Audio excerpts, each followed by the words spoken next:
Uncommon একটা শাক দিয়ে ইউনিক একটা শাকের রেসিপি শেয়ার করা হবে। প্রত্যেকটা শাকের কিন্তু ভিন্ন ভিন্ন স্বাদ থাকে। এই শাকের স্বাদটা একেবারেই সবুজ শাকের মতো, স্বাদের কথা আর কি বলবো, একেবারে পুরো তার ছিঁড়া একটা স্বাদ। খেতে এত লোভনীয় আর এত মজার হয়েছে যে দেখলেই চোখ জুড়িয়ে যাচ্ছে। একটা ঝাল ডলে আজকে শহীদ হয়ে যাব, তারপরেও খাওয়া বন্ধ করা যাবে না। আসসালামু আলাইকুম।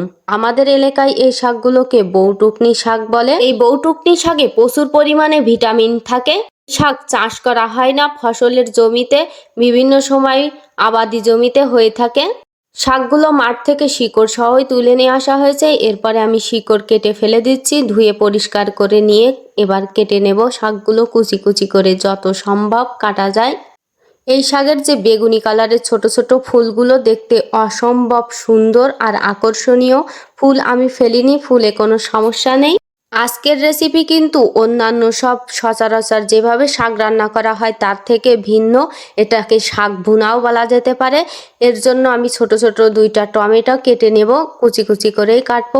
পরে আবার এইগুলো ব্লেন্ডারে পেস্ট করে নিতে হবে। দিয়ে দিলাম টমেটো, 1 মুঠ পেঁয়াজ আর 5-6টা রসুনের কোয়া একেবারে মিহি পেস্ট করে নেব। কড়াইতে দিয়ে দিলাম 2 টেবিল চামচ পরিমাণে সয়াবিন তেল আর 2টা শুকনো ঝাল ছিঁড়ে দিয়ে দিয়েছি। শুকনো ঝালের কালার চেঞ্জ হয়ে আসলেই আমি 1 চামচ জিরা দিয়ে আর ওই টমেটো পেস্টটা দিয়ে ভালোভাবে নাড়াচাড়া করে নেব। দিয়ে দিলাম স্বাদ মতো লবণ, 1 চামচ পরিমাণে হলুদ আর 1 চামচ ভরে শুকনো ঝালের গুঁড়া।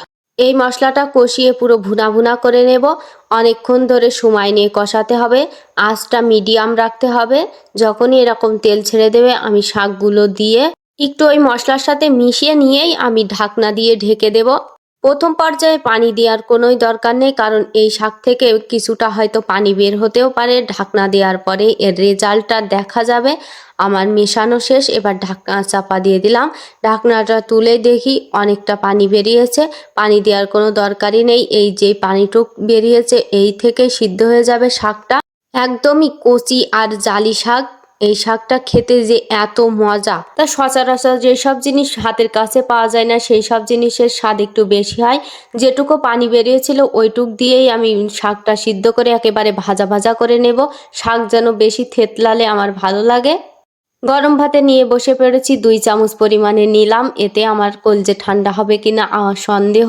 যে কোনো শাক খেতে আমার খুবই ভালো লাগে। কালারটা যেমনই দেখাক না কেন, ভাত মাখানোর পরে কিন্তু কালারটা একেবারে লোভনীয় হয়ে যাচ্ছিল। একটা শুকনো ঝাল ডলে যখন ভাতটা মুখে দিচ্ছিলাম মনে হচ্ছিল মুখের ভিতর বোম বাস্ট হবে, কিন্তু সেটা হচ্ছে একটা মজাদার স্বাদের বোম বাস্টিং। আজকে সারাদিন মনে হচ্ছে শাক দিয়েই ভাত খাই, এত মজা। আল্লাহ।